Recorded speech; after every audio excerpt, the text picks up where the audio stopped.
इस कार्यक्रम के पुण्यार्जक हैं एक बार लगेगा तो 7 पुश्तों तक चलेगा। वंडर सीमेंट, फर्क नजर आएगा।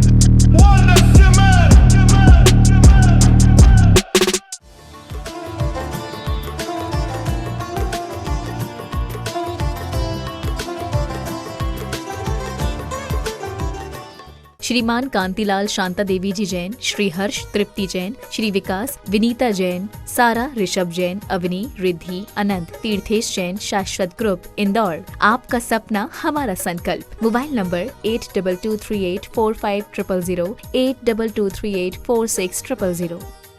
श्री राजेश भारेल्य, श्रीमती निशा, श्री रौनक भारेल्य, श्रीमती अर्पणा रौली भारेल्य बड़कुर, अंकुर बड़कुर, रुआंक बड़कुर, नेहरू नगर, भोपाल, मध्य प्रदेश।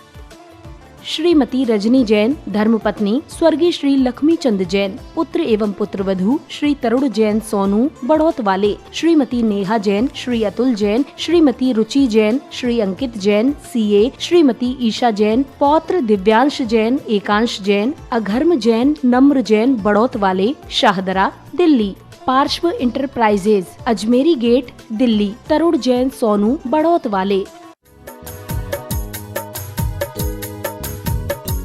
साए हैं गुरुवर उन्हीं भर आज मेरी कुटिया में आए हैं, उन्हीं भर आज मेरी कुटिया में आए हैं, गुरुवर आज मेरी कुटिया में आए हैं।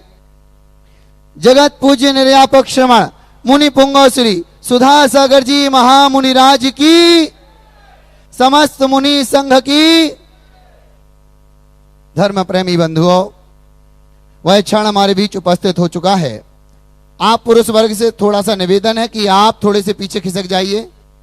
ये जो कैमरा लगा है उसके पीछे बैठिए। ये जो टेबल लगी है शीघ्रता से खड़े हो जाइए। सभी लोग खड़े होकर के बैठ जाइए, जल्दी कीजिए, समय नहीं है। टेबल के पीछे बैठिए, निवेदन है भाऊजी। और यह दरबार भगवान महावीर स्वामी के रूप में विराजित यहाँ जगत पूज्य निर्यापक मुनि पुंगव श्री सुधा सागर जी महामुनिराज सभागार में विराजमान हो चुके हैं। और जो माताएं खड़ी हैं, माताएं बहनें खड़ी हैं, उनसे अनुरोध है वो बैठ जाएं। ये जो आवाज आ रही है ये बंद करें। माताएं बहनें, पुनः अनुरोध कर रहा हूं, आप अपने स्थान पर बैठ जाएं। और आइए ऑनलाइन जिज्ञासा के लिए पूज्य वर्णी जी के चरणों में मैं निवेदन कर रहा हूं कि वे अपने मुखारविंद से ऑनलाइन जिज्ञासाओं को पूज्य गुरुदेव के सम्मुख रखें। पूज्य, मैं तो यही कह सकता हूं, हाथ जोड़ लीजिए और कहिए कि मुस्कुराती जिंदगानी चाहिए, शब्द की जागृत कहानी चाहिए, और सारी दुनिया अपनी हो सकती है, बस गुरुदेव आपकी मेहरबानी चाहिए। पूज्य गुरुदेव नमोस्तु नमोस्तु नमोस्तु, इच्छामि इच्छामि इच्छामि। सभी श्रोतागण एवं जिज्ञासु पूज्य श्री को नमोस्तु करें। श्रीमती माधवी जैन बनगांव से पूछती हैं, मेरे आराध्य गुरुवर के चरणों में बारंबार नमोस्तु। गुरु जी, 11 अंग और 9 पूर्व का ज्ञान मिथ्या दृष्टि को भी होता है और सम्यक दृष्टि पूज्य मुनिराज को भी होता है, तो और जो अभव्य है उनको भी होता है, तो उन दोनों में क्या अंतर होता है? द्रव्य शुद्ध होता है, उनके भाव शुद्ध नहीं होता है। भाव शुद्ध का अर्थ है कि वो ज्ञान प्राप्त करते हैं, लेकिन कर्मों के क्षय के लिए नहीं, मोक्ष के लिए नहीं। सम्यक दृष्टि ज्ञान प्राप्त नहीं करता है, ज्ञान के माध्यम से उसका लक्ष्य विशुद्धि रहता है। मुझे ज्ञान हो जिससे मैं अपना कल्याण कर सकूं, मैं अपनी विशुद्धि बढ़ा सकूं, मैं कर्मों की निर्जरा कर सकूं। और मिथ्या दृष्टि सोचता है मुझे कर्मों की निर्जरा से कोई मतलब नहीं, मुझे ज्ञान चाहिए जिससे मुझे सब चीज़ों का ज्ञान हो। यानी उसको ज्ञान के फल के संबंध में, जो ज्ञान का फल है चारित्र, ज्ञान का फल है मोक्ष, ज्ञान का फल है कर्मों की निर्जरा, ज्ञान का फल है वृत्ति बनना। वृत्ति बनने के लिए ज्ञान चाहिए, चारित्र धारण करने के लिए ज्ञान चाहिए, कर्मों की निर्जरा के लिए ज्ञान चाहिए, मोक्ष जाने के लिए ज्ञान चाहिए। ज्ञान साधन है सम्यक दृष्टि के लिए, और मिथ्या दृष्टि के लिए ज्ञान साध्य है। हमें ज्ञान चाहिए और कुछ नहीं चाहिए, और उसके माध्यम से वो सांसारिक वस्तुओं को खोजता है। एक के पास हुनर है, लेकिन वो हुनर पापों में लगाता है। एक के पास ज्ञान है, वो चोरी कर रहा है, वो अपनी शक्ति चोरी करने में लगा रहा है। और एक पुलिस वाला है, अपनी शक्ति चोर को पकड़ने में लगा रहा है। इतना अंतर है। स्नेहा जैन आगरा से पूछती हैं, पूज्य गुरुदेव के चरणों में कोटेशन नमन। गुरुदेव, सम्यक दृष्टि जो होते हैं, तो क्या उन्हें सभी को तत्व दृष्टि होती है, और जो तत्व दृष्टि रखते हैं वो सम्यक दृष्टि हो सकते हैं या नहीं? तत्व दृष्टि के बिना सम्यक दर्शन कैसा, और सम्यक दर्शन के बिना तत्व दृष्टि कैसी? तत्व ही बता रहा है कि वो सम्यक दृष्टि है। तत्व का ज्ञान करना और तत्व पर दृष्टि रखने में बहुत अंतर है। तत्व पर दृष्टि है, उसका लक्ष्य क्या है? तत्व को प्राप्त करना। तो तत्व को और सम्यक दृष्टि सभी एकार्थवाची हैं, क्योंकि तत्पार्थ सिद्धानम सम्यक दर्शनम। तत्वों के ऊपर सिद्धांत है, वही तो सम्यक दर्शन है। सिद्धांत का अर्थ तत्वार्थ पर दृष्टि है, ऐसा। मोनिका जैन पुणे से पूछती हैं, पूज्य गुरुदेव के चरणों में बारंबार नमोस्तु। गुरुदेव कहते हैं कि कभी किसी का भी प्रतिकार नहीं करना चाहिए, तो इस कारण से तो लोग आपकी अच्छाई का बहुत फायदा उठा सकते हैं, क्योंकि उन्हें पता है कि आप हमेशा शांत रहेंगे। प्रतिकार का अर्थ भूमिका के अनुसार, अंदर प्रतिकार कसायात्मक ना हो, सुधारात्मक हो, उसके विनाशात्मक ना हो, दंडात्मक हो। सामने वाले का विनाश नहीं करना है, सामने वाले को दंडित करना है। और दंडित इसलिए नहीं करना है कि उसका अपमान हो, इसलिए कि उसका सुधार हो। सुधार करने के लिए जो दंड दिया जाता है, वो दंड प्रतिकार में नहीं आता। जैसे किसान बैल को बांधता है और मुस्का आदि भी बांध देता है, वो कसाय में नहीं आएगा, प्रतिकार में नहीं आएगा, वो उसके सुख के लिए, सुधार के लिए। तो यथायोग यदि सर्वथा प्रतिकार नहीं करेंगे तो फिर देश विधि को विरोधी हिंसा की छूट क्यों दी? विरोधी हिंसा का अर्थ है कि प्रतिकार तो करना है, लेकिन प्रतिकार करते समय कसाय भाव नहीं आए, सुधार भाव आए। और परोपकार के लिए, धर्म के लिए यदि प्रतिकार नहीं करेगा तो देश सुरक्षित कहाँ रहेगा? सारे सैनिक प्रतिकार कर रहे हैं सीमाओं पर, यदि वो प्रतिकार करना छोड़ देंगे तो देश स्वतंत्र रह ही नहीं पाएगा। तो प्रतिकार की परिभाषा द्रव्य, छेद, काल, भाव, मर्यादा को लेके। एकांत नहीं है कि हम प्रतिकार न करें, कहीं कहीं प्रतिकार करना भी श्रेष्ठ है, करना पड़ता है। हानि लाभ देखो, प्रतिकार करने में लाभ ज़्यादा है या नहीं प्रतिकार करने में लाभ ज़्यादा है? सामने वाला दुष्ट है, वो चाहता ही है कि सामने वाला अशांत हो जाए, वो चाहता ही है कि सामने वाला मेरे से भिड़े, क्योंकि कमज़ोर व्यक्ति बड़ों से भिड़ता इसलिए है जिससे उसकी बकत बढ़ जाती है, कुव्वत बढ़ जाती है। देखा ये किससे टकरा रहा है, और उसकी इसी में काला नीचे हुए किससे टकरा रहा है। पर चिंता मत करो, जो महान आत्माएं होते हैं वो ऐसे, उनका शांत बैठना भी सामने वाले का विनाश कर देता है। सज्जन पुरुष शांत भी बैठा है तो भी सामने वाले का विनाश है। सज्जन पुरुष प्रतिकार नहीं कर रहा है तो भी उसका नाश है।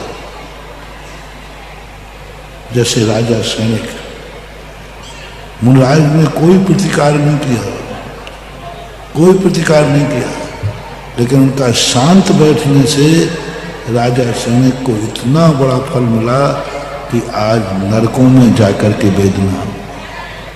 महाराज को तो एक रात में ही चींटी काटी, लेकिन उनके शांत बैठने से राजा सैनिक 84,000 वर्ष तक उसके शरीर के टुकड़े टुकड़े किए जा रहे हैं। तिल तिल करें देह के खंड, तो चिंता नहीं करें।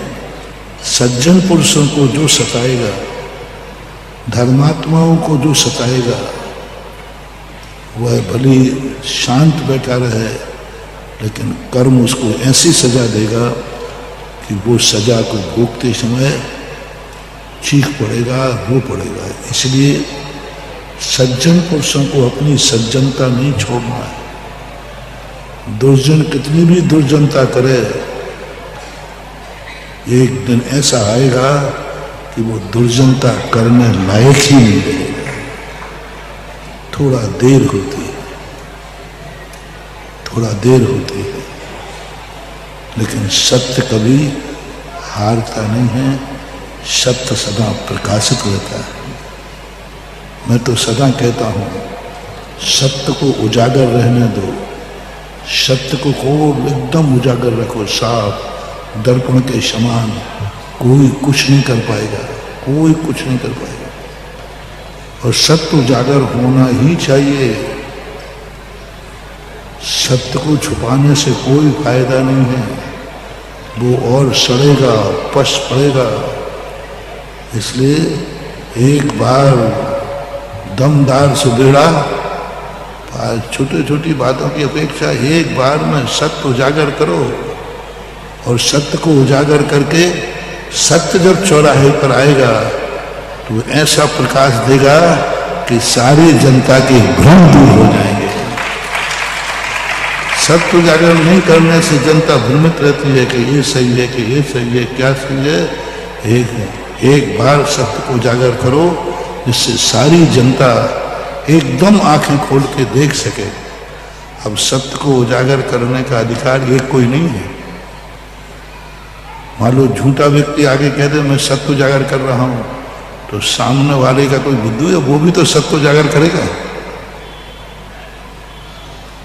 न्यायालय में दोनों पक्ष रहते हैं। न्यायालय एक पक्ष के लिए होता है कि दोनों पक्षों के लिए? दोनों पक्षों के लिए न्यायालय है। दोनों पक्ष अपने अपने सत्य को रख सकते हैं, और दोनों पक्ष अपने अपना सत्य रखेंगे। निर्णय दुनिया करेगी, निर्णय जनता करेगी, जनता न्यायालय न्यायाधीश करेगा। और आइए तो चलते हैं ऑनलाइन जिज्ञासा समाधान के बाद ऑफलाइन जिज्ञासा की ओर, जिसमें हम सभी जिज्ञासुओं को पूज्य गुरुदेव के मुखारविंद से हमारी जिज्ञासा का समाधान प्राप्त होगा। तो आइए ऐसे प्रथम जिज्ञासु के रूप में उपस्थित है श्री संजीव कुमार जी सिंघई, जिनेन्द्र कुमार जी प्रबंधक, मनीष कुमार जी प्रबंधक, श्री दिगंबर जैन नया मंदिर ललितपुर कमेटी। वो आ जाएं। और उनके बाद तैयार रहेंगे यशोदय तीर्थ से श्री चक्रेश जी चौधरी महरौनी।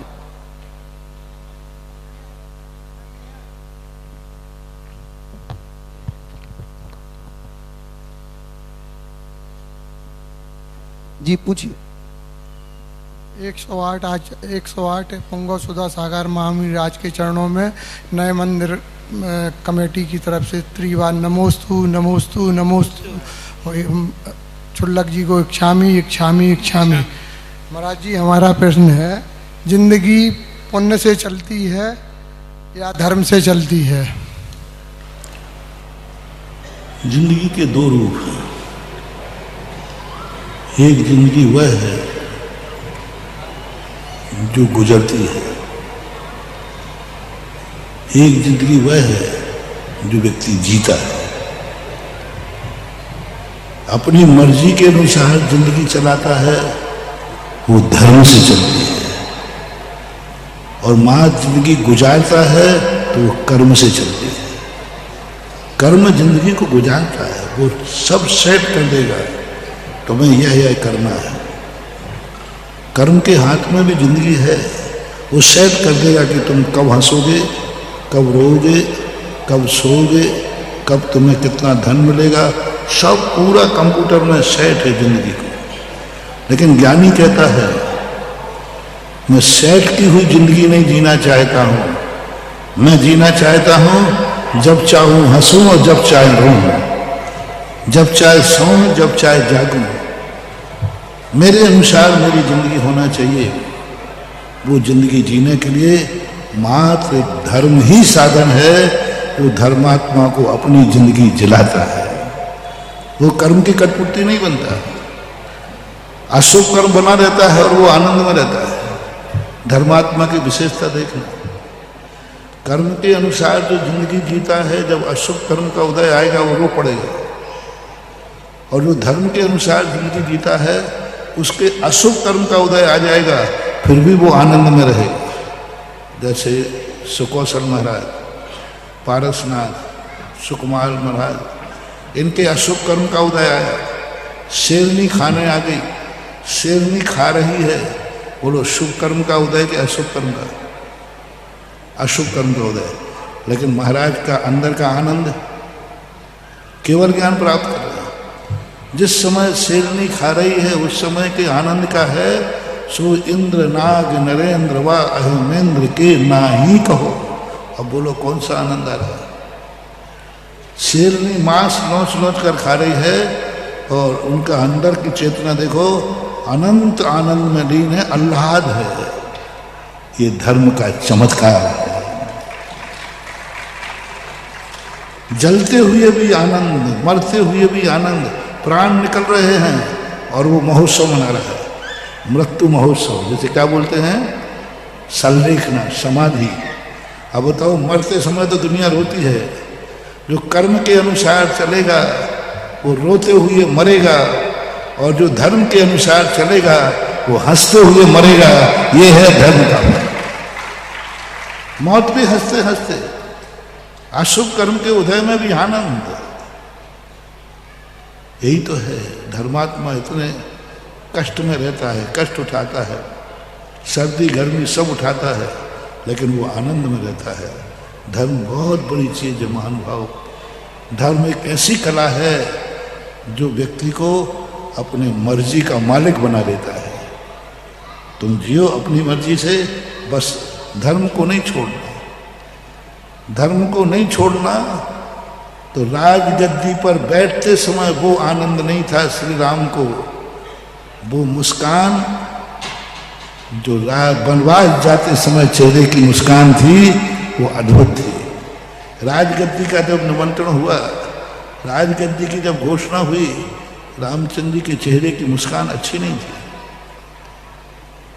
जब पता चला कि पिताजी मुझे राजगद्दी देने वाले हैं, लेकिन जब वनवास जाने लगे उस समय का चेहरा देखो उनका, क्योंकि वो राजगद्दी कर्म से मिल रही थी और वनवास वो कर्म से नहीं जा रहे थे, धर्म से जा रहे थे। राजगद्दी कर्म से मिली थी, पूर्व भाव में लिखा के लाए थे कि राजा बनेंगे, लेकिन वनवास लिखा के नहीं लाए थे। वनवास तो धर्म के कारण गए, कर्म के कारण नहीं गए। पिता की आज्ञा मानना मेरा धर्म है, इस कारण वनवास गए। चाहते तो वे क्लेम कर रहे थे कोर्ट केस, देखें कौन भेजता है। तो धर्म का तो एक आनंद है ही, बहुत आनंद है महानुभाव। धर्म को लोग समझ नहीं पा रहे हैं, बाह्य क्रियाओं को लोग धर्म समझते हैं और बाह्य क्रियाओं से देख करके लोग छूट जाते हैं। अंदर चेतना की, आत्मा की पर्याय जब धर्म बन जाए, आनंद ही आनंद है, परमानंद है। और जिज्ञासा रख रहे हैं श्री चक्रेशी चौधरी महरौनी यशोदय तीर्थ क्षेत्र, और तैयार रहेंगे नवल मंजूजी जैन गोयल नगर इंदौर। यशोदय महरू दिगंबर जैन क्षेत्र सहित सैकड़ों क्षेत्रों के उद्धार करने वाले प्रेरणा स्रोत हमारे मुनि पुंगव सुदासागर महाराज जी के चरणों में महरौनी दिगंबर जैन समाज के अध्यक्ष और यशोदा तीर्थ क्षेत्र कमेटी पूरी सत कोट सा नमन नमन नमन। हे महाराज, हे भगवान, हमारी दो जिज्ञासाएं हैं। जहाँ तक हमें याद ध्यान है, 2010 में कानपुर से लौटते समय आपके चरण हमारे यशोदा क्षेत्र में पड़े थे। उस समय हम महरौनी वाले उसे क्षेत्रपाल मंदिर के नाम से जानते थे, लेकिन भगवान जब से आपने उसको यशोदा नाम दिया तो उस स्थिति में और आज की स्थिति में जमीन आसमान फर्क है। हे महाराज, हमारी जिज्ञासा है, हमारे अध्यक्ष पंचायत के और सभी की जिज्ञासा है कि नाम का क्षेत्र पर क्या असर पड़ता है। और दूसरी जिज्ञासा महाराज श्री भोपाल के लिए है। भोपाल आते आते आपके चरण रुक गए। महरौनी जैसी छोटी जगह में आपके 3 बार चरण पड़ी, 2010 में, 13 में और 23 में, लेकिन भोपाल में आपके चरण लाल घाटी में आते आते रुक गए। इसकी जिज्ञासा भी महाराज समाधान करें। नमोस्तु भगवान। नाम का क्या फल पड़ता है? नाम के लिए तो दुनिया मर रही है और नाम के लिए तो दुनिया जी रही है। और है क्या? नाम ही तो सब कुछ करा देता है। वही चीज, वही कार्य दुश्मन के नाम से हो तो मिर्ची लग जाती है, और वही काम अपने नाम से हो तो आनंद आ जाता है। तो नाम का तो बहुत बड़ा फर्क होता है। नाम जिंदगी से जुड़ा हुआ रहता है, नाम वस्तु से जुड़ा हुआ रहता है, नाम प्रकृति से जुड़ा हुआ रहता है।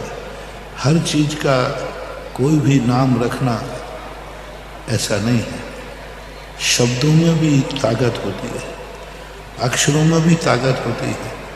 आप राशि के अंदर देखते हो पेपर में, हर राशि वाले के अक्षर अलग अलग होते हैं, अलग अलग होते हैं, और हर राशि का नेचर अलग अलग होता है। हाँ, तीव्र पुण्य के उदय में नाम प्रभावकारी नहीं होता। आज भगवान हमारे पास नहीं है, क्या है हमारे पास? भगवान का नाम ही तो है, भगवान तो है नहीं। आज उनके नाम से तो हम सारा चमत्कार कर रहे हैं। और नाम की महिमा जानना है तो भक्तांबर में कम से कम 4 से 5 जगह नाम का चमत्कार लिखा है।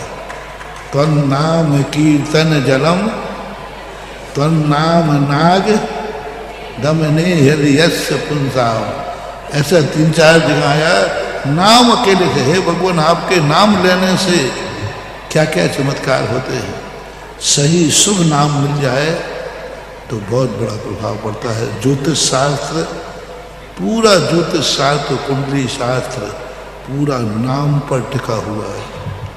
पूरा जितना ज्योतिष है, जितनी कुंडलियां हैं, ये सब नाम पर, पूरा नाम पर आधारित है। सबसे पहले व्यक्ति पूछता तुम्हारा नाम क्या है। सबसे पहले कुंडली वाला बताता है कि इस राशि, इस समय जन्मने वाले व्यक्ति का क्या नाम रखना चाहिए, क्या नाम हो सकता है। इतने बज के इतने समय पर जन्मा है, इसका कौन सा नाम हो सकता है। सबसे पहले कुंडली में ये देखा जाता है। सबसे पहले बच्चे के संबंध में ये देखा जाता है कि मैं बच्चे को किस नाम से पुकारूं। और ज्योतिष भी सबसे पहले उस नाम अक्षर को ध्यान रखता है कि इस बालक का नाम इस अक्षर पर होना चाहिए। ये एक नियम है। फिर भी कभी सामान्यतः अच्छा नाम मिल जाता है तो सब कुछ अच्छे अच्छे हैं। तुम्हें तो वो नाम मिला है यशोदय। यशोदय नाम ही उसका इतना बढ़िया है, तो यश तो उसका फैलना ही है। ये करता हूँ। और अब जिज्ञासा रख रहे हैं नवल मंजू जी जैन, गोयल नगर इंदौर, और तैयार रहेंगे श्री सुरेंद्र जी साहब, भीलवाड़ा राजस्थान।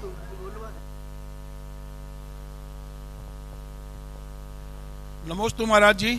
छुलक जी महाराज जी के चरणों में इच्छामी।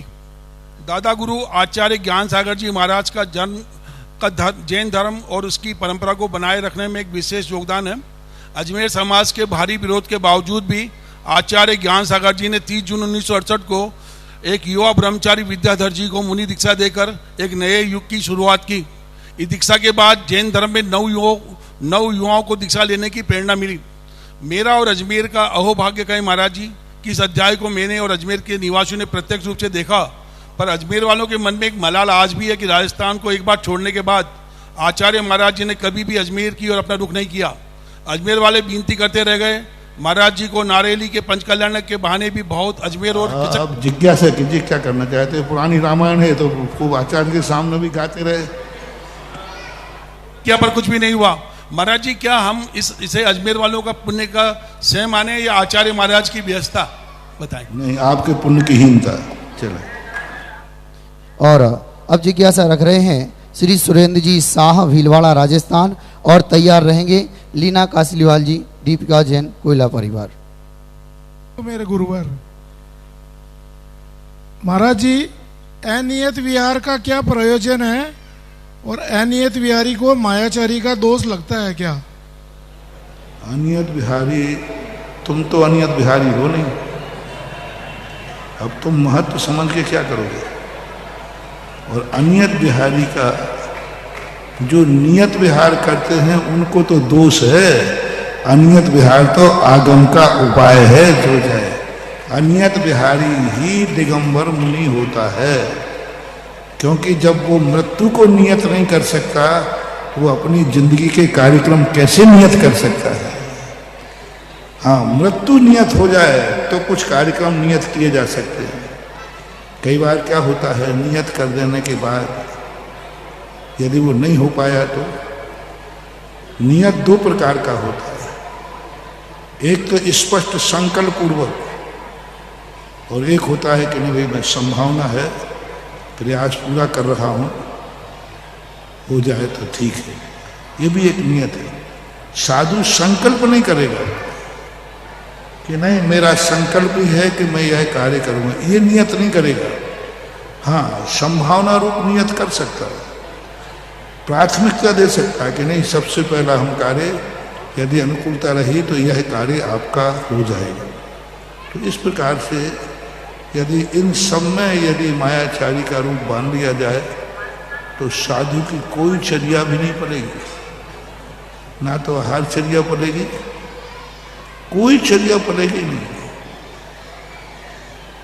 माया रूप छुपाना, कई चीजें छुपाना पड़ती हैं। उभूहन अंग पूर्ण मायाचारी पे आश्रित है। उभूहन अंग पूरी मायाचारी पे आश्रित है। ब्रह्मचारी जो भी था मंदिर में से चोरी की, सेठ को मालूम था और सेठ ने कहा नहीं मैंने मंगवाया था। कसाई से पूछा, कसाई ने पूछा महाराज यहाँ से गाय गई है, बोलो मायाचारी करूं या सीधी बता दूं? यदि सीधी बताता हूं तो गाय मरेगी और मायाचारी करता हूं तो गाय बचेगी। तो धर्म कहता है ये मायाचारी नहीं, यह मायाचारी ही धर्म है। मायाचारी ही धर्म है, भी नहीं लगा रहा हूं। और महाराज को मालूम था गाय गई है और झूठ बोल दिया। सत्यमपि विपदे, वह सत्य भी जो विपदा का कारण बने, जो अप्रभावना का कारण बने, जो किसी भी प्रकार के वितंडावाद का कारण बने, ऐसा सत्य भी बोलना पाप है और ऐसे सत्य को छुपा देना भी धर्म है। जिसमें अपना वचन भंग हो जाए, जिसमें अपने जीवन जा ही नहीं पाए, कर ही नहीं पाए। एक साधु ने 12 साल का संकल्प कर लिया और कि हम 12 साल में सल्लेख न लेके समाधि ले लेंगे, और 12 साल पूरे हो गए, अभी मरने का कोई समय नहीं, अब क्या करें, मरे या नियम तोड़े? तो उस समय नियम तोड़ना ही धर्म है, मरना धर्म नहीं है। क्योंकि ले लिया लेकिन अभी उम्र है, 12 साल के बाद फिर कम से कम 12-15 साल और जिए। एक महिला संलेखना लेने के बाद स्वस्थ हो गई, उसके बाद 22 साल जिंदा रही। अब मायाचारी है कि नहीं है? नहीं।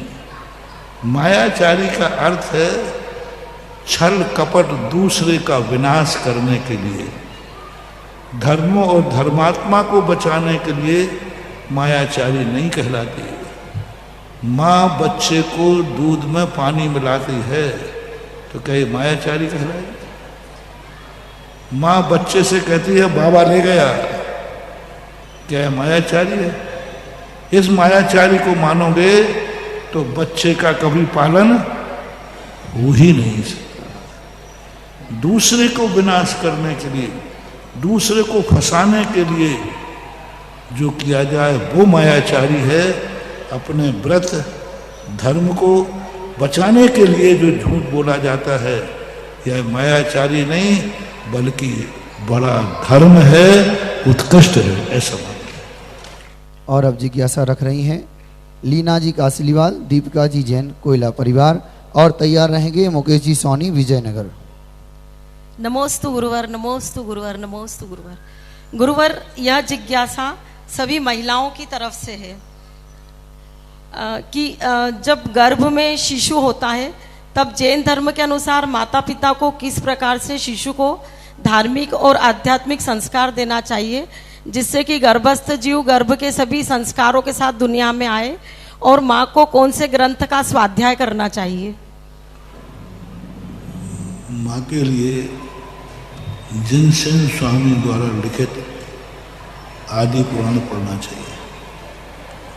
आदि पुराण में सारे संस्कार लिखे, और सबसे बड़ी चीज है हर माता को तीर्थंकर की माता के गर्भ कल्याणक की क्रियाएं पढ़ना चाहिए। तीर्थंकरों के गर्भ कल्याणक उजागर क्यों किए जाते हैं? गर्भ में जीव आ रहा है, ये तो कोई किसी ने गर्भ धारण कर लिया, डिंडोरा पीटने की क्या जरूरत है? गर्भ धारण करने की क्रिया को लोग छुपाते हैं, दुनिया गर्भ को छुपाती है। आजकल की माताएं वैसे कैसे भी कपड़े पहनेंगी, शरीर दिख रहा है, गर्भवती होकर के गर्भ को छुपाती हैं, मंदिर नहीं जाती हैं, शर्म लगती है, जाएंगी तो सुबह 5 बजे जाएंगी, कोई देख नहीं लेवे। शादी डिंडोरा पीट के की है और माँ छुप के बन रही है। ऐसे लोगों के बच्चे होते हैं जन्मांधे या पांडु यानी पीलिया रोग वाले। माँ गर्भ छुपाती, अरे माँ बनना गर्भ से बनो, माँ बन रही है।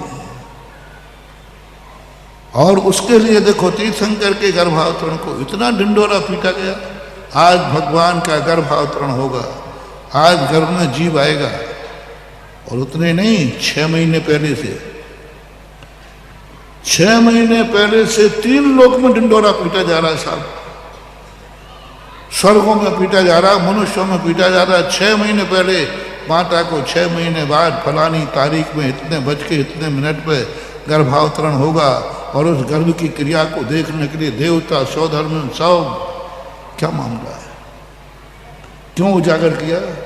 उसका मूल उजागर का कारण था कि सारी दुनिया शिक्षा लेवे कि एक बालक को जन्म देना कोई साधारण नहीं है, कोई गाजर मूली पैदा करना नहीं है, ये कुल दीपक पैदा करते हो। और जैनियों के लिए चौथे काल में तुमने बेटे को पैदा नहीं किया है, एक भगवान को पैदा किया है। बेटे को पैदा नहीं किया है, एक मुनि महाराज को पैदा किया है। बेटे को पैदा नहीं किया है, एक शाकाहारी को पैदा किया है। बेटे को पैदा नहीं किया है, एक जिनेंद्र भक्त को पैदा किया है। बेटे को पैदा नहीं किया, एक जैनी को पैदा किया है। ये क्यों नहीं मानते? मैं हमेशा कहता क्यों मानते हो कि तुम बेटा पैदा किया? वो जिस कुल में आया है उस कुल से वो मुनि बन सकता है, आर्यिका बन सकती है। क्यों नहीं माँ माता मानती कि बेटा तो औपचारिक है, ये वो हो सकती है कि मेरे कुल में रहने वाला मुनि भी बन सकता है। तो ये भाव क्यों नहीं करें कि मैं मुनि को पैदा कर रही हूँ, मैं आर्यिका पैदा कर रही हूँ, मैं एक जैनी भगवान का भक्त नमोकार मंत्र पढ़ने वाला, मैं एक शाकाहारी पैदा कर रही हूं। यही तीर्थंकर की मां सोचती है कि मैं बेटे को जन्म नहीं दे रही हूं, मैं जगत के पालनहारे तीर्थंकर को जन्म दे रही हूं।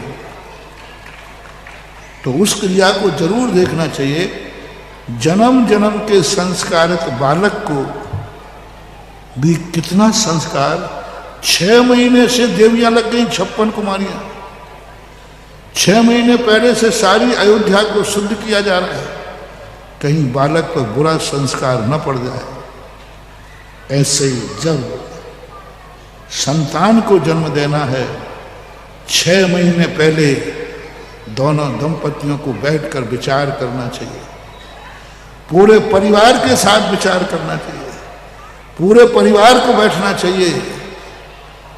जन्म के बाद नहीं, गर्भा के बाद नहीं, गर्भ में आने के 6 महीने पहले से पूरा परिवार मीटिंग करे। अब हमारे घर में कुल दीपक होना चाहिए, संतान को बढ़ोतरी होना चाहिए, पूरा परिवार मीटिंग करे और मीटिंग करके निर्णय ले कि ऐसा बढ़िया संस्कार जीव आवे जिसके लिए हम 6 महीने पहले से घर में रात्रि भोजन बंद, 6 महीने पहले, अभी घर में नहीं आया।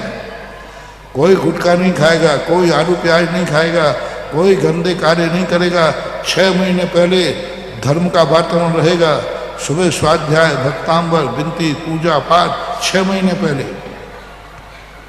और 6 महीने पहले सारी इतनी भी शुद्धि बढ़ाए, और फिर जब गर्भ में आवे तब क्या क्या करना है वो देख लो। 56 कुमारियां क्या क्या करती हैं। लोगों को तो यही है, अरे आमंत्रण के साथ संतान आना चाहिए, मालूम होना चाहिए। जैसे मेहमान का मालूम होता है कि मेहमान आ रहा है, ऐसे दोनों को मालूम होना चाहिए मेरे जीव मेरे बुलाने से आएगा, मैं तारीख तय करूंगी, मेरा निर्णय होगा। आजकल तो बेशर्म आते हैं, कब आ जाता है ससुरा पैर पेट में पता ही नहीं चलता। कई दिन बाद डॉक्टर कहता आ गया भैया, वो आ गया। बेशरम कहेंगे। और तुम्हारे भी यही, अब आ गया तो क्या करें, अब आ गया तो पानी ले लेंगे। तीर्थंकर की मां देखो 6 महीने पहले से तैयारी कर रही है, 6 महीने पहले से घर का वातावरण, पूरी अयोध्या का वातावरण बदल दिया। और बाकायदा तैयारी होती है, निमंत्रण होता है, सम्मान के साथ आता है, वह तीर्थंकर कहलाता है। तो महापुराण में गर्भान्वय क्रियाएं लिखी हैं, उसको पढ़ना चाहिए और प्रथमान युग की कथाओं को अक्सर कर पढ़ना चाहिए, स्वाध्याय करना चाहिए उस कार्य में। और इसी के साथ एक सूचना मैं आप सभी को देना चाहता हूं, जो विगत दिनों से आप सुन रहे हैं। हम सभी रक्षाबंधन पर्व को बड़े धूमधाम से मनाया करते हैं और ये हमारे जैन धर्म एक ऐतिहासिक कहानी की कारण यह जग प्रसिद्धि को प्राप्त हुआ है। और जहां जग प्रसिद्धि हो और वह जग प्रसिद्धि का कारण श्री सुधासागर महाराज के जगत पूज्य के दरबार में अगर वह फलीभूत हो जाए तो मैं मान सकता हूं कि इससे बड़ा कोई पर्व हम नहीं मना सकते हैं। मित्रों, मैं बात कर रहा हूं रक्षाबंधन पर्व की। पूरे भारतवर्ष में एकमात्र ऐसा दरबार है जहां पर रक्षाबंधन पर्व का महाविधान बहुत ही भव्य आयोजन और दिव्य आयोजन के तहत होता है। वह दरबार होता है पूज्य गुरुदेव सुधासागर जी महाराज का, और जहां पर आप सभी को बताया भी गया है कि आप उस विधान में सम्मिलित होकर के पुण्य का संचय कर सकते हैं। एक परिवार को 700 श्रीफल समर्पित करने का ऐसा अवसर यहाँ पर प्रदान होता है। मात्र 21,000 रुपये की राशि रखी गई है। पूज्य गुरुदेव के दरबार में जैसे ही कोई सूचना होती है, नाम अपने आप आने लगते हैं। कुछ नाम ऑनलाइन आए हैं जिनको मैं यहाँ बोल रहा हूँ। महेंद्र कुमार जी जैन राधोगढ़ सपरिवार, सौरभ जी जैन सलील जी बड़जात्या सपरिवार, प्रदीप जी साय PM सूरत सपरिवार, कांतिलाल जी पद्मावती जी भीलवाड़ा सपरिवार, नवीन जी गोदा सपरिवार, आलोक आकाश जी कोल सपरिवार, दीपक जी जैन श्वेता जी जैन सपरिवार, वीरेंद्र कुमार जी जैन कर्पूर चंद जी जैन सपरिवार, राहुल सेठी जी जैन सपरिवार एकता ग्रुप सपरिवार, पंकज जी जैन साधना नगर सपरिवार, आजाद कुमार जैन, अंकुर कुमार जैन रेवती वाले सपरिवार, अभिषेक जी जैन, प्रीति जैन, तनस्की जैन सपरिवार, रमेश कुमार जी आरोन जी, जिनेश जी आरोन सपरिवार, राहुल जी जैन स्पोर्ट्स सपरिवार, प्रमोद जी रेसो जी बड़कुल संगम नगर सपरिवार, और भी अनेक नाम आए हैं। चूंकि मैं चाहता हूं कि सभी को जिज्ञासा रखने का अवसर प्राप्त हो। एक और नाम यहाँ पर आ गया है, सत्येंद्र जी, रागनी जी, प्रासुक सौम्या जी, मोकोडो परिवार छत्रपति नगर। एक बार जोरदार तालियां आप सभी इनके पुण्य की अनुमोदना में कीजिए। और जो भी यहाँ पर अपना नाम यहाँ पर लिखाना चाहता है, पुण्य का भागीदार बनना चाहता है, वह स्लिप यहाँ मंच के समीप आकर के प्राप्त कर सकता है। और से सूचना आदरणीय आनंद जी भाई साहब आपको प्रदान करें। देखिए, आप सभी को मेरा जय जिनेंद्र। स्लिप हम सभी को दे रहे हैं और नाम तो बहुत सारे हैं, लेकिन हमने ये प्लान किया है कि आपके 17-17, 18-18 नाम रोज पढ़ेंगे और आपके पुण्य की बहुत बहुत अनुमोदना करेंगे। और एक भक्ति कलश से भी कोई जुड़ना चाहे तो मैं भैया भक्ति कलश का नाम बताएं। विशेष रूप से परम वंदनीय गुरुदेव के चरणों में एक भक्ति कलश हमें अर्पित हुआ है।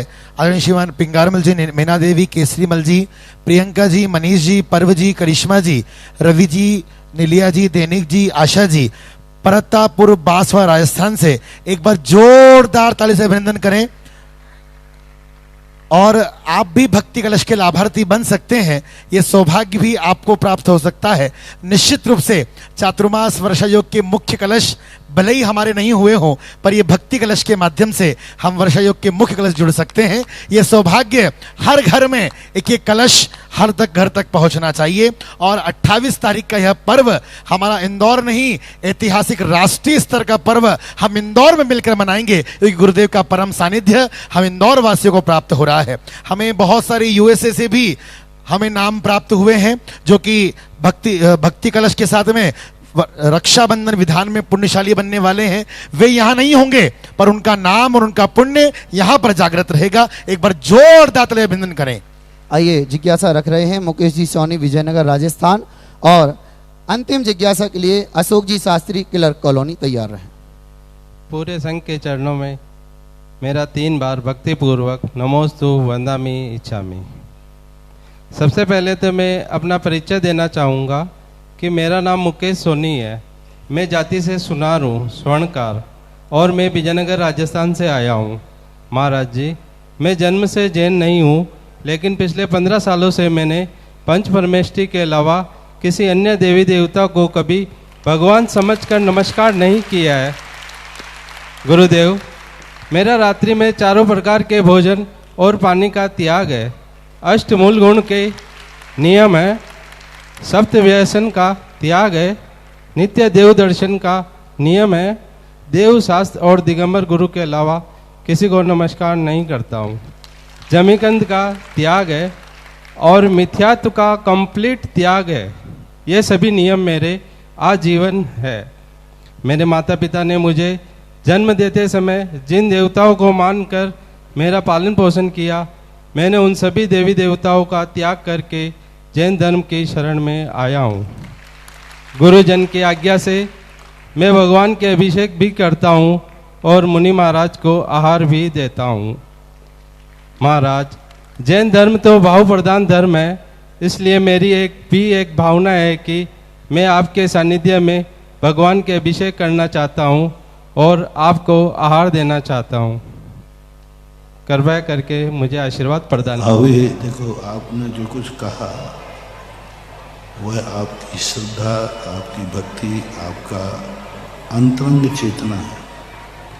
अभी आप मेरे संपर्क में पहली बार आए हो, मैं ना जानता हूँ ना पहचानता हूँ।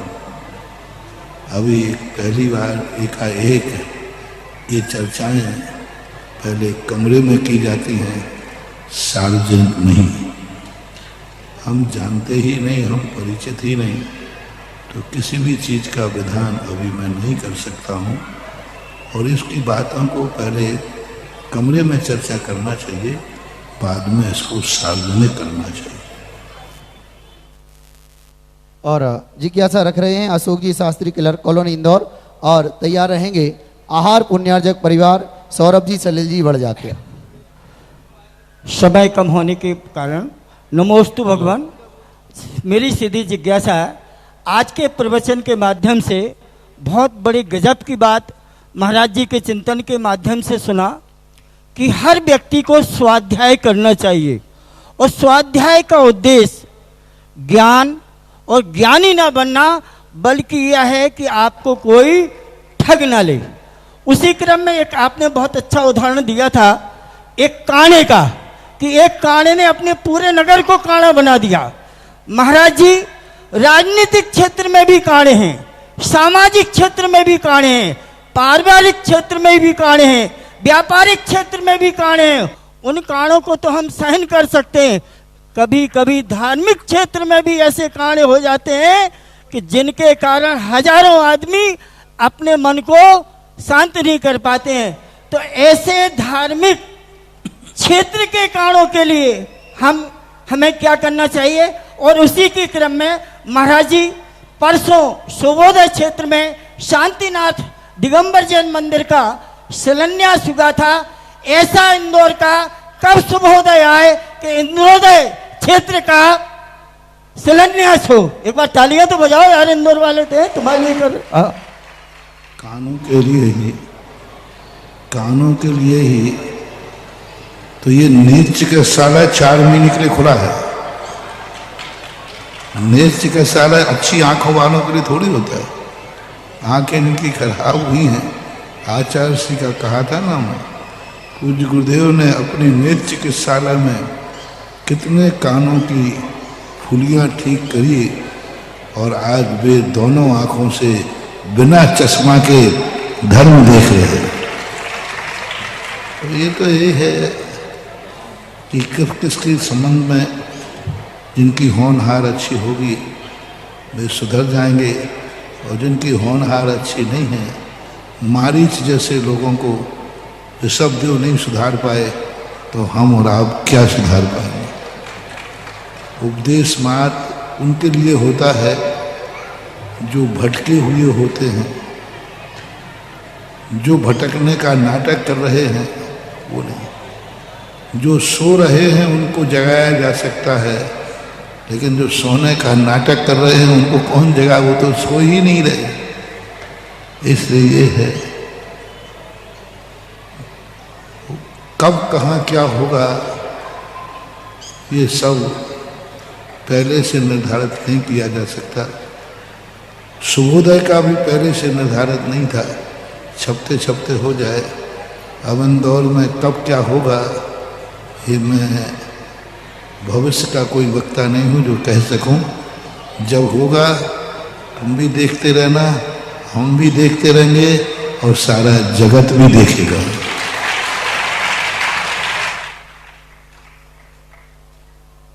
अब जिज्ञासा रख रहे हैं सुनीता जी सेठी गुमास्ता नगर और सौरभ जी बढ़जात्या अपनी जिज्ञासा रखेंगे। तैयार रहेंगी सुनीता जी सेठी गुमास्ता नगर।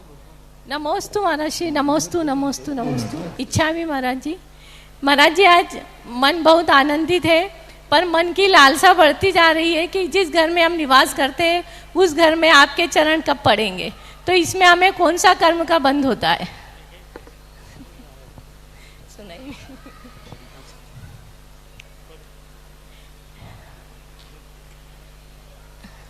महाराज जी बात करो। महाराज श्री आज मन बहुत आनंदित है, पर मन में लालच बढ़ता जा रहा है कि जिस घर में हम निवास करते हैं उस घर में आपके चरण कब पड़ेंगे? इस लोभ से हमें कौन से कर्म का बंध होता है? ये लोभ से कर्म का बंध होता ना तो ना हम तुम्हारे यहाँ जाते ना तुम हमें बुलाते। ये लोभ नहीं है, ये धर्म है।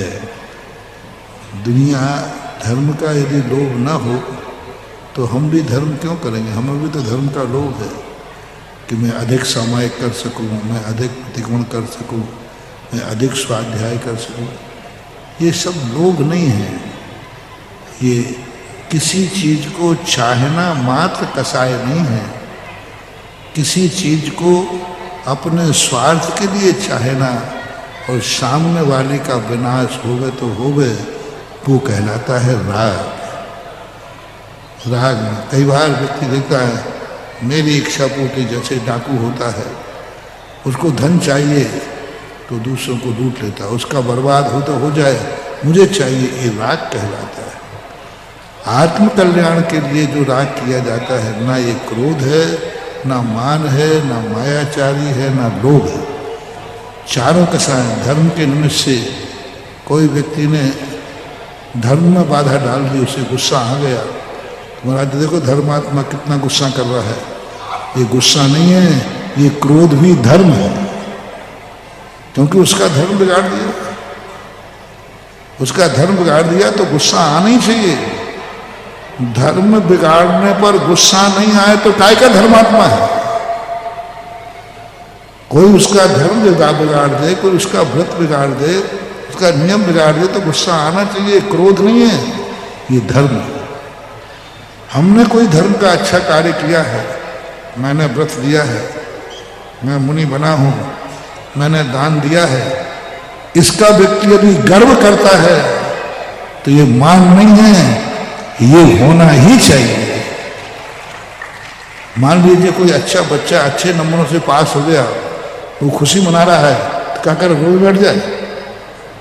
नहीं, खुशी मनाएंगे तो फिर वो लोग कहेंगे देखो इसको मान कसाई आ गई। नहीं, अपने यहाँ व्रत आदि आने पर, कोई अच्छा कार्य होने पर मान नहीं है। इसी प्रकार अभी हमने मायाचारी का कहा, धर्म के नाम पर मायाचारी करना, धर्म की रक्षा के लिए मायाचारी करना, ये मायाचारी नहीं, ये धर्म है। धर्म के लिए लोभ करना कि एक पूजा कर ली एक और कर लो, एक माला फेर ली एक और फेर लो, एक मन्ना पढ़ लिया दूसरा और, ये लोभ नहीं है, ये लोभ ही धर्म है, ऐसा मानना। और जिज्ञासा रख रहे हैं सुनीता जी सेठी, गुमास्ता नगर, इंदौर, और अंतिम जिज्ञासा के लिए तैयार रहेंगे गौरव जी, रमनलाल जी, कासलीवाल, जर्मनी, डोमिवली, बॉम्बे। प्रातः स्मरणी मेरा आराध्य गुरुदेव के चरणों में कोटि कोटि वंदन, कोटि कोटि नमोस्तु। वर्णी जी और सभी क्षुल्लक जी के चरणों में इच्छामि इच्छामि इच्छामि। गुरुदेव, मैं 12 वर्षीय पाठ्यक्रम की प्रथम वर्ष की छात्रा हूँ और आपसे आशीर्वाद चाहती हूँ कि मैं 12 वर्ष तक अच्छी तरह से परीक्षा दे सकूँ और उसका अध्ययन कर उसको अच्छी तरह से समझ सकूँ और धर्म लाभ ले सकूँ। और साथ ही मेरा प्रश्न है गुरुदेव कि परिवार में कोई सदस्य उच्च विचार, उच्च उसूल, उच्च सिद्धांत, उच्च संस्कृति से ओतप्रोत रहता है, लेकिन परिवार के सदस्य चाहे वो माता पिता हो, भाई बहन हो, बेटा बेटी हो, उनकी भावनाओं के साथ सामंजस्य नहीं बिठा सकते। तो उन सदस्य की भावनाओं के परिवार का और परिवार के अन्य सदस्यों का भावनाओं में किस तरह संप्रेषण होना चाहिए, किस तरह उदारता का परिचय होना चाहिए? प्रतिकूल वातावरण को और प्रतिकूल विचार वाले को अपने अनुकूल जल्दी नहीं बनाया जा सकता। उसको धीरे धीरे इसके लाभ दिखाओ, उच्च विचारों से लाभ दिखाओ, उसके निम्न विचारों की हानि दिखाओ, और नहीं समझा सको तो थोड़ा इंतजार करो। एक दिन वो कहेगा कि तुम सही थे, हम गलत थे। महारानी चेतना का उच्च विचार था, राजा शनक का निम्न विचार था। वर्षों लगे, कई वर्षों लग गए। महारानी चेतना ने सामंजस्य बैठाने की चेष्टा की, नहीं लगा, इंतजार किया। अंत में एक दिन वो आया कि राजा शनक को कहना पड़ा अपनी पत्नी से, तुम सही थी, मैं गलत था। उच्च विचारों को छोड़ो मत, सामने वाला नहीं मिल रहा है तो थोड़ा इंतजार करो। हम आकुलता करते हैं कि वो हमारी बात नहीं मान रहा, हमारा कौन सा विचार गलत है। नहीं मान रहा तो नहीं मान रहा, क्या बात है? तुमने दूसरे को मनवाने के लिए उच्च विचार रखे हैं क्या? तुमने दूसरों को मनवाने के लिए तुम अच्छे बने हो क्या? क्या दूसरे को अच्छा बनाने के लिए तुम अच्छे बने हो क्या? मैं मुनि बना हूं तो मैं मुनि बनाने के लिए, तुम मुनि नहीं बनोगे तो मेरा मुनि बनना बेकार है। तो हम अच्छे बने हैं तो अपने लिए बने हैं, सामने वाला नहीं बन रहा है तो हमें कोई खेद करने की जरूरत नहीं। वो हमें विघ्न डालेगा, हम उसको सहन करेंगे और इंतजार करेंगे। सामने वाले को अपने अनुसार ढालने के लिए बाध्य मत करो, जबरदस्ती मत करो। उसका कुछ ऐसा चमत्कार दिखाओ कि वो खुद एक दिन आकर कहे, मान गए कि धर्म में भी कोई ताकत होती है। ऐसा। और आइए अंतिम जिज्ञासु ग्रुप में डॉक्टर गौरव जी, रमन लाल जी कासलीवाल, जर्मनी, डोमिवली, बॉम्बे। नमोस्तु महाराज जी, नमोस्तु। मुझे आपके प्रथम बार दर्शन करके बहुत आनंद आ रहा है। मैंने इंजीनियरिंग करके जर्मनी से डॉक्टरेट की है। मेरा आपसे निवेदन है कि आप मुंबई की तरफ विहार करें और हमें भी आपका लाभ मिले। महाराज साहब मेरा प्रश्न है, जिस प्रकार समय शिखर जी तथा अन्य निर्वाण क्षेत्र का महत्व है, काफी प्रभावना है और वहां पर काफी भक्त जाते हैं, उसी प्रकार जिस क्षेत्र पर षटखंडागम ग्रंथ की रचना हुई और नमोकार मंत्र प्रथम बार लिखा गया, अंकलेश्वर, उस क्षेत्र पर की प्रभावना कम जान पड़ती है और वहां पर कम लोग जाते हैं, तो इसका क्या कारण होगा? ये मेरी जिज्ञासा थी। देखो, सिद्ध क्षेत्र होता है, अतिशय क्षेत्र अतिशय होता है और रचनाकार होता है। किसी चीज को हम जबरदस्ती नहीं बुला सकते। सामने वाला आस्था और श्रद्धा रखता है और उसकी आस्था और श्रद्धा तुम्हारे कारण नहीं होती। तुम उस क्षेत्र से जुड़े हो इसलिए तुम्हें व्यामोह है, लेकिन क्षेत्र वो होता है जिसको सारी जगत को मोह होता है। अक्सर का हर व्यक्ति अपने जिस क्षेत्र में वो जुड़ा हुआ रहता है, जिस क्षेत्र में वो कमेटी में होता है, उस क्षेत्र की प्रभावना शिखर जी भी से भी जाना चाहता है, तो तुम उसकी प्रभावना नहीं चाह रहे हो, तुम जुड़े हो इसलिए चाह रहे हो। अक्सर कर मैंने देखा है, लोग जिस क्षेत्र से जुड़े हुए रहते हैं उसकी प्रभावना चाहते हैं। यदि क्षेत्र की प्रभावना चाहोगे तो सारा जगत उसकी प्रभावना करने को तैयार हो जाता है। ऐसे क्षेत्रों के लिए व्यक्ति उसकी कीमत देखता है, सबका मूल्यांकन देखता है। और सबसे बड़ी चीज है, उस क्षेत्र का जो कमेटियां होती हैं, उस क्षेत्र का जो वास्तु होता है, उन सबका प्रभाव पड़ता है। एक ही कोई कारण नहीं रहता, अनेक कारण होते हैं। ये सारा हुनर उन कमेटियों में आना चाहिए। कमेटियों में इतना दम होना चाहिए कि वो क्षेत्र को सारे जगत में प्रसिद्ध करा सके। हम परम वंदनीय प्रातः स्मरणीय गुरुदेव के पावन चरणों में समर्पित हैं। पूरे देश में हम लोग सुन रहे हैं कि हर जगह से गूंज आ रही कि शिविर कैसा होगा, कहाँ होगा। इंदौर नगर में ऐसा शिविर ना हुआ है, ना हो सकता है। जहां जहां गुरुदेव विराजमान रहते हैं ऐसा शिविर वहीं हो सकता है। एक बार जोरदार ताली नमोदना करें। 10 लक्षण महापर्व में शिविर, जो संस्कार शिविर होता है, उसके मूल प्रणेता परम वंदनीय प्रातः स्मरणीय गुरुदेव सुधा सागर जी महाराज का आपका सानिध्य, आपका आशीष, आपका निर्देशन हमें प्राप्त हो। इसी मंगल भावना से संपूर्ण सकल दिगंबर जैन समाज धर्म प्रभावना समिति गुरु चरणों में श्रीफल अर्पित कर रही है। आप सभी दोनों हाथ उठाकर ताली अनुमोदना करके गुरुदेव के चरणों में आग्रह करें कि गुरुदेव आपका सानिध्य, आपका आशीष और आपका निर्देशन हमें उत्तरोत्तर प्राप्त हो, ताकि हम लोग जब गुरुदेव का आशीष मिल जाता है तो वहां गोलाकोट जैसे जंगल में भी 200 करोड़ का मंदिर सोने का बन जाता है। एक बार ताली की अनुमोदना करें जोरदार। ऐसे गुरुदेव का सानिध्य, आशीर्वाद, निर्देशन हमें 10 लक्षण शिविर में प्राप्त हो।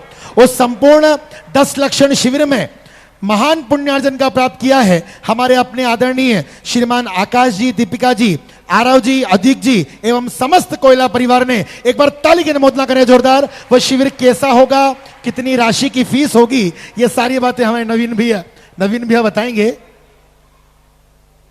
बोलो जयकारा गुरुदेव का। बंधुओं, आज तक हमने सुना था, टीवी पर देखा था कि श्रावक संस्कार शिविर कैसा होता है। गुरुदेव के चरणों में, गुरुदेव के सामने श्रद्धा के भाव से उस शिविर में जो सम्मिलित होते हैं वो वाकई पुण्यात्मा जीव होते हैं।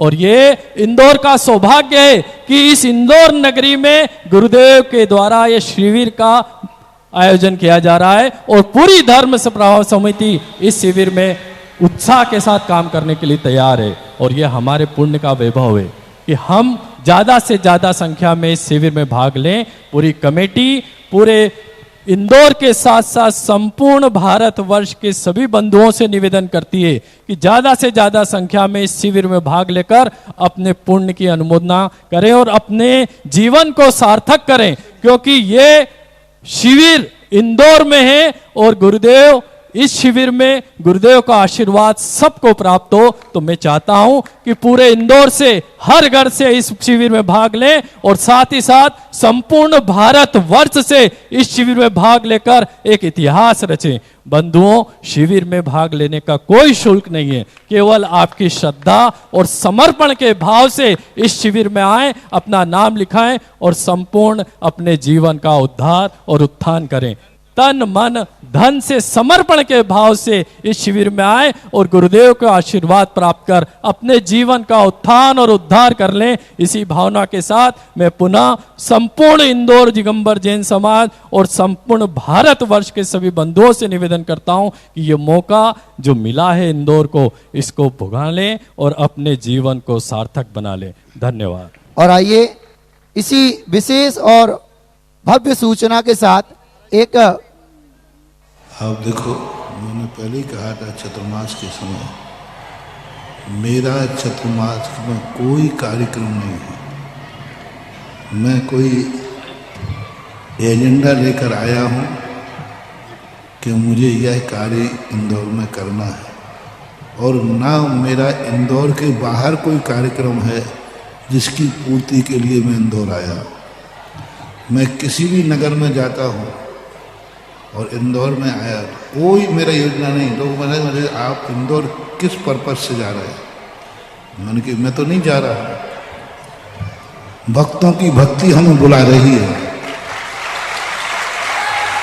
भक्तों का पुण्य हमें बुला रहा है और मेरा कोई कार्यक्रम नहीं होता, एक भी कार्यक्रम नहीं। ना मेरा कोई तीर्थ क्षेत्र है, ना मेरा कोई कार्यक्रम है और सबसे ज्यादा कार्यक्रम और तीर्थ क्षेत्र मेरे ही पास है और मेरा एक भी नहीं। इसी प्रकार चातुर्मास के पहले भी मैंने कहा था मेरा कोई कार्यक्रम नहीं होता। पुण्यार्जक, किसी भी कार्यक्रम का जब पुण्यार्जक आ जाता है उसके पुण्य के कारण से हम आशीर्वाद देते हैं और कमेटी जब कार्यक्रम करने को तैयार होती है तब लेती है। अभी 15 दिन हो गए, मैंने एक दिन भी शिविर की चर्चा नहीं की। कई लोग पूछ रहे थे महाराज शिविर, मैंने कहा भैया लगेगा कि कोई नियम नहीं है।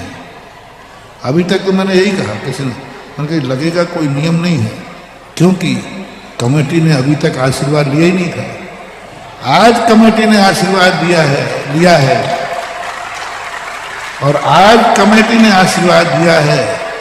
अब सारे भारत को एक आगाज कमेटी ने किया है। तो मैं कहता हूं इंदौर का शिविर ऐसा हो कि पीछे के शिविर कहें कि इंदौर का तो इंदौर का था।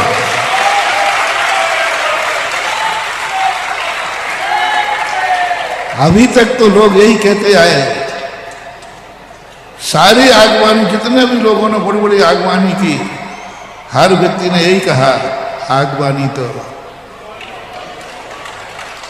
चातुर्मास के 50 जितने चातुर्मास हो गए, 45 कितने, सब लोगों ने चतुर्मास, जहां जहां चतुर्मास हुए उन्होंने खुद आके कहा चातुर्मास की स्थापना तो बोलते जाओ इंदौर की हुई है।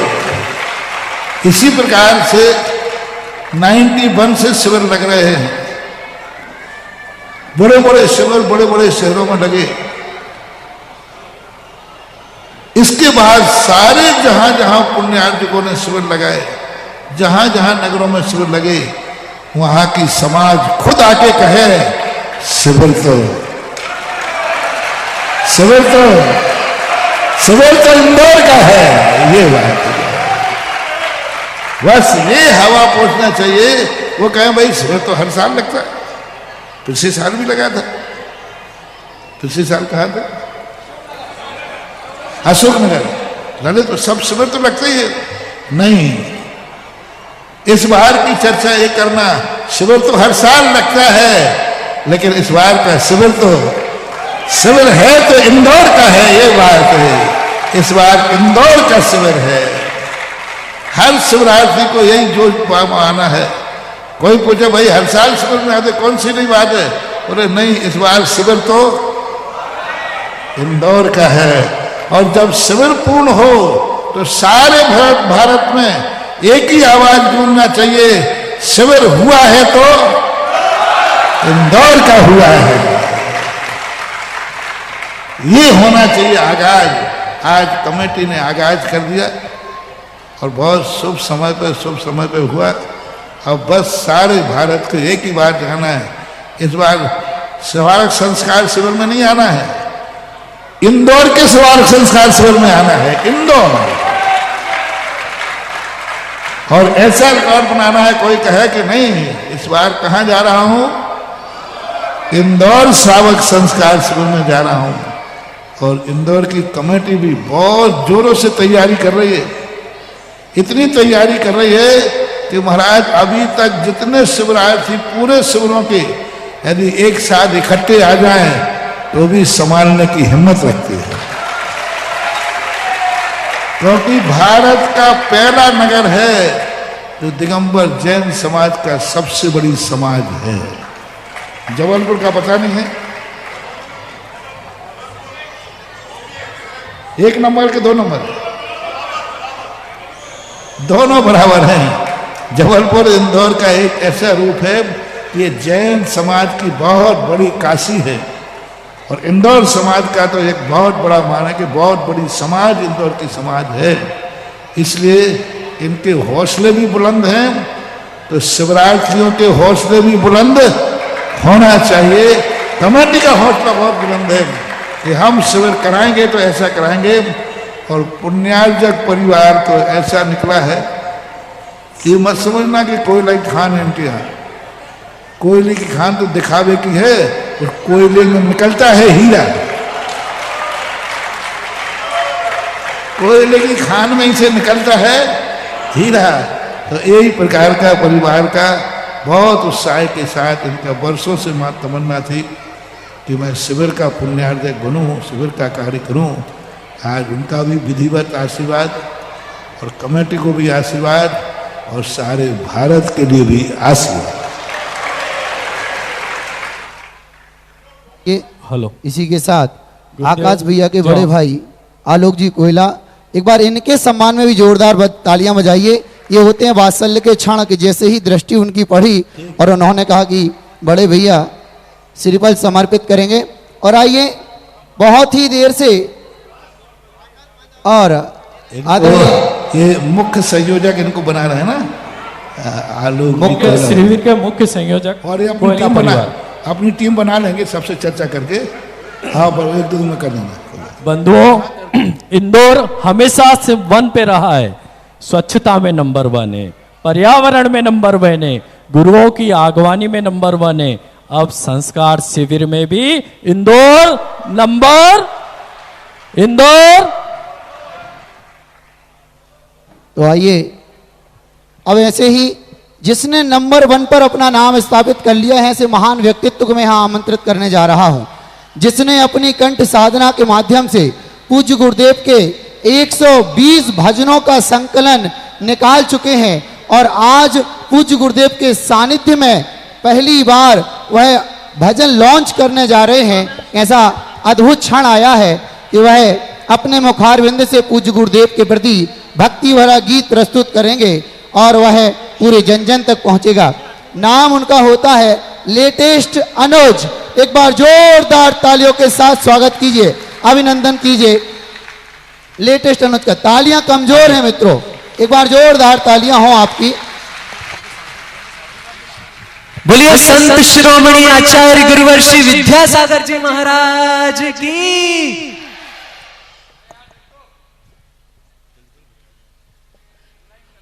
बोलिए जिन शासन के शेर तीर्थ चक्रवर्ती मुनि पुंगव श्री सुधा सागर जी महाराज की।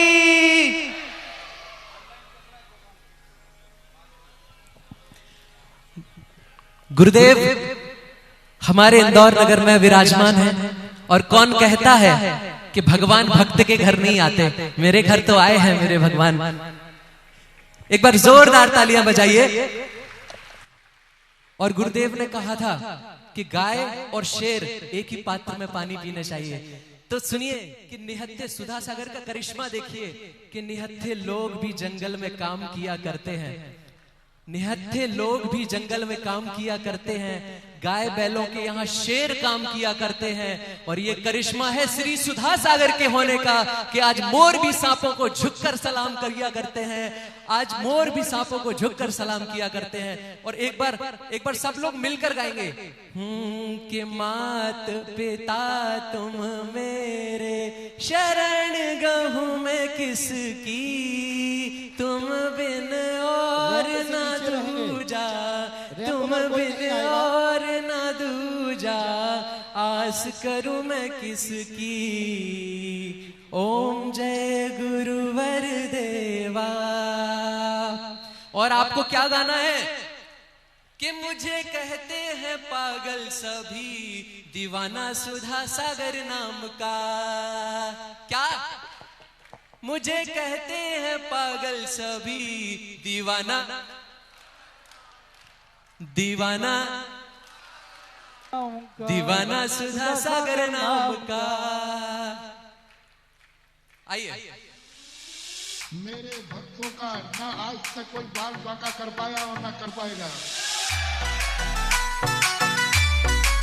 जय हो।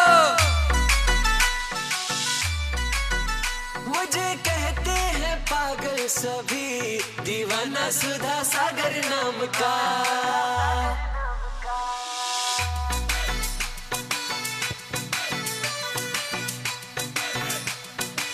लेडीज चैनल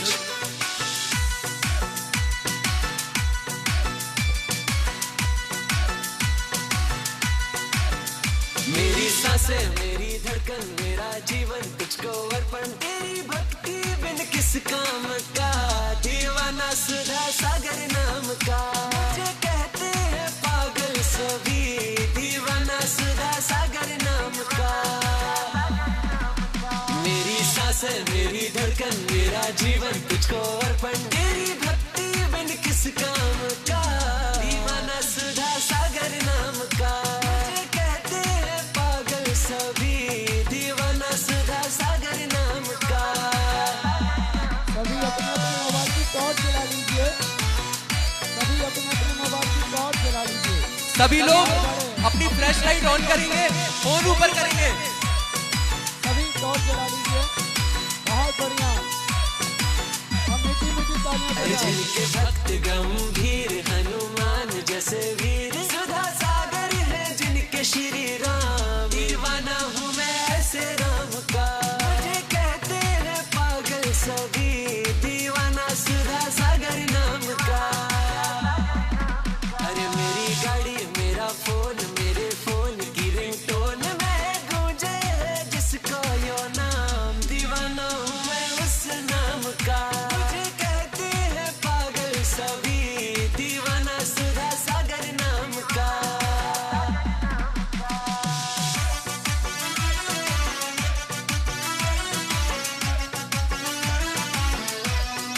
ये बात जयकारा गुरुदेव का। जिनके दर पे सारे सेठ देते अपना माथा टेक, वो पकड़ ले ये हाथ मेरा, फिर डर न किसी अंजाम का। मुझे कहते हैं पागल सभी, दीवाना सुधा सागर नाम का। जब से आया तेरे द्वारे मेरे हो गए वारे न्यारे, मैं तो तेरी ही धुन में रहूं, खबर न मुझे सुबह शाम का। मुझे कहते हैं पागल सभी, दीवाना सुधा सागर नाम का।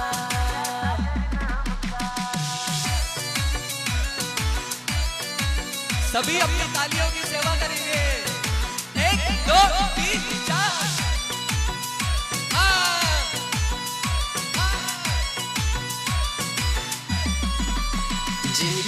खुशी में है जादू, जिन शासन के वो साधु, उनकी भक्ति में आवे आराम। दीवाना हूँ मैं उस नाम का, मुझे कहते हैं पागल सभी, दीवाना सुधा सागर नाम का।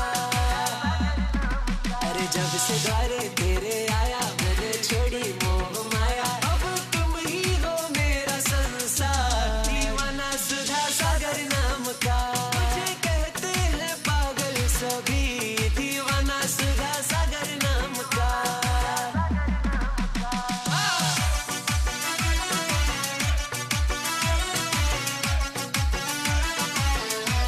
जय जय जय जय जय।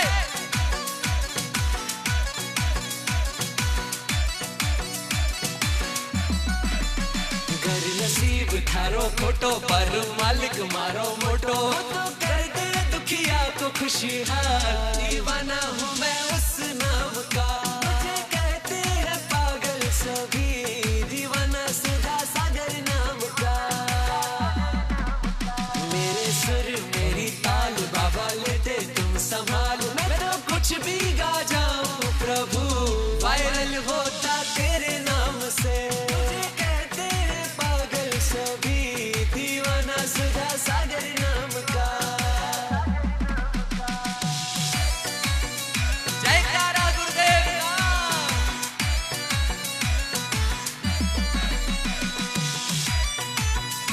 ये बात।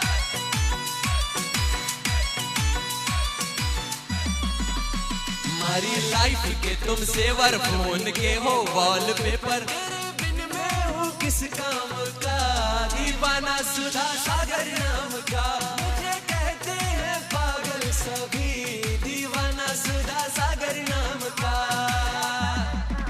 अरे मेरी सांसें मेरी धड़कन, मेरा जीवन तुझको अर्पण, तेरी भक्ति बिन किस काम का। दीवाना सुधा सागर नाम का, मुझे कहते हैं पागल सभी, दीवाना सुधा सागर नाम का। अभी आप जाइएगा नहीं, अभी बहुत भव्य आयोजन, अभी ठीक शाम को 7:30 बजे से एक शाम देश के नाम बहुत भव्य सांस्कृतिक संध्या इसी पंडाल में आयोजित होगी।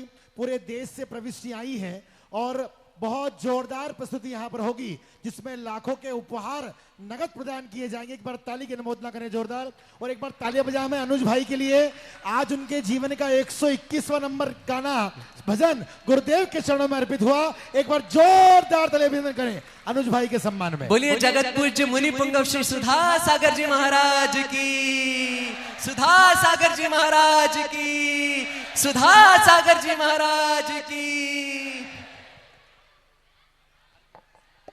अभी ठीक गुरुदेव के यहाँ से मंगल प्रस्थान के बाद इसी पंडाल में तुरंत ही एक भव्य सांस्कृतिक संध्या, एक शाम देश के नाम, स्वतंत्र दिवस की पूर्व संध्या पर आज गुरुदेव की आरती हो रही है। आरती के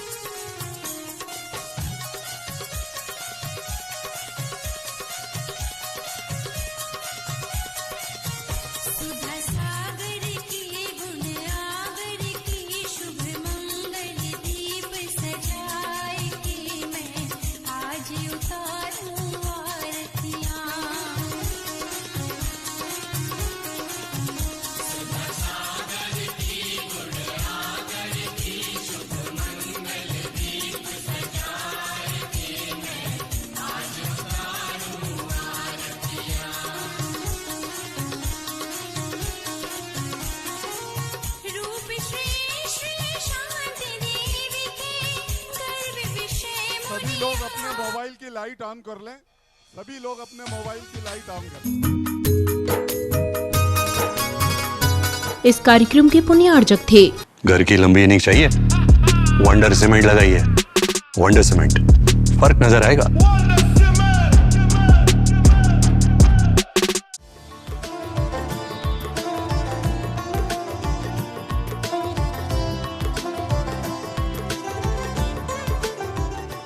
श्रीमान कांतिलाल शांता देवी जी जैन, श्री हर्ष तृप्ति जैन, श्री विकास विनीता जैन, सारा ऋषभ जैन, अवनी रिद्धि अनंत, तीर्थेश जैन, शाश्वत ग्रुप इंदौर। आपका सपना हमारा संकल्प। Mobile number 8223845000, 8223846000। श्री राजेश भारेल्य, श्रीमती निशा, श्री रौनक भारेल्य, श्रीमती अर्पणा रौली भारेल्य बड़कुर, अंकुर बड़कुर, रूहांक बड़कुर, नेहरू नगर, भोपाल, मध्य प्रदेश। श्रीमती रजनी जैन, धर्मपत्नी स्वर्गीय श्री लक्ष्मी चंद जैन, पुत्र एवं पुत्रवधू श्री तरुण जैन सोनू, बड़ौत वाले। श्रीमती नेहा जैन, श्री अतुल जैन, श्रीमती रुचि जैन, श्री अंकित जैन, सीए, श्रीमती ईशा जैन, पौत्र दिव्यांश जैन, एकांश जैन, अघर्म जैन, नम्र जैन, बड़ौत वाले, शाहदरा, दिल्ली। पार्श्व इंटरप्राइजेज, अजमेरी गेट, दिल्ली, तरुण जैन सोनू, बड़ौत वाले।